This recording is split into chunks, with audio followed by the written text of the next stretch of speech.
Assalamualaikum warahmatullahi wabarakatuh.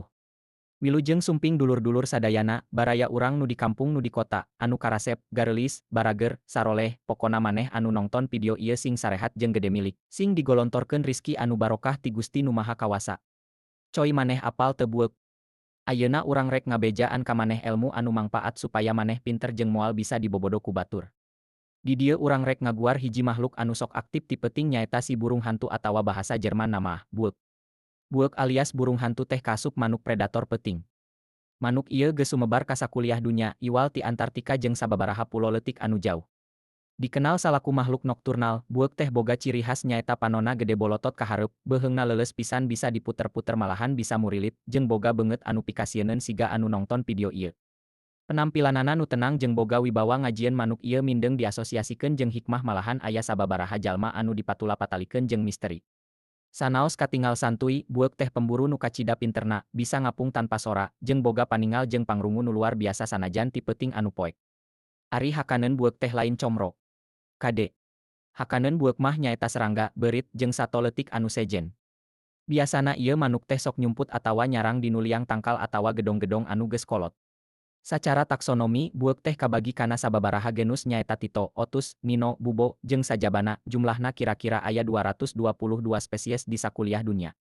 Eta jumlahna loba pisan, urang moal bisa ngabahas kabeh dina video ieu sabab lamun ku urang dibahas bakal lila, lamun maneh hayang apal leuwih detailna mah ku maneh bisa baca-baca dina internet ameh maneh leuwih pinter siga urang.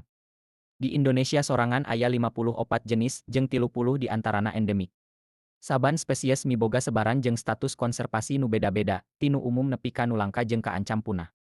Dina budaya barat, buek teh sok dianggap simbol kacerdasan jeung filsafat. Tapi di Indonesia mah, utamana di Jawa, manuk ieu sok dipatula-patalikeun jeung mitos maot, sanajan eta mah henteu di sakabeh wewengkon. Nu menarikna, buek oge mainkeun peran penting dina tatanen salaku predator alami pikeun beurit, musuh utama para patani. Di sababaraha daerah, kayaning di Garut Jawa Barat, Pati Jawa Tengah, pamarentah daerah nepi ka niat ngembangkeun buek ieu pikeun ngendalikeun hama beurit dina sawah jeung kebon. Pamakean buek kabuktian leuwih efisien jeung murah tibatan make racun atawa cara sejen. Saking ku hebat ieu manuk, ku sajodo manuk buek bisa ngajagan lahan nepi ka 25 hektar, jeung dina sataun bisa ngojoran 1.300 ekor beurit. Ku hasil eta, sababaraha daerah mimiti nyusun aturan pikeun ngajaga buek. Kementerian Kehutanan oge nyambut hade jeung ngarencanakeun aturan nasional pikeun ngajaga spesies ieu. Tina karakteristik biologis, peran ekologis, nepi ka nilai budaya jeung gunana dina kahirupan sapopoe, buek teh lain saukur simbol peuting anu cicing. Tapi lambang kaaripan alam nu luyu jeung kahirupan manusa. Kudu urang jaga jeung teu kudu dipikasieun da buek teh lain jurig. Kalayan ngarti buek leuwih jero, urang oge diajar kumaha pentingna ngajaga kasaimbangan ekosistem jeung ngahargaan unggal makhluk, sanajan cicingeun tapi miboga peran nu kacida pentingna. Tah kitu coy, geus eces pan ayeuna mah maneh geus nyaho kumaha hebatna ieu buek teh. Lain ngan sakadar manuk peuting anu nyingsieunan, tapi jadi sobat satia patani jeung pahlawan di sawah-sawah.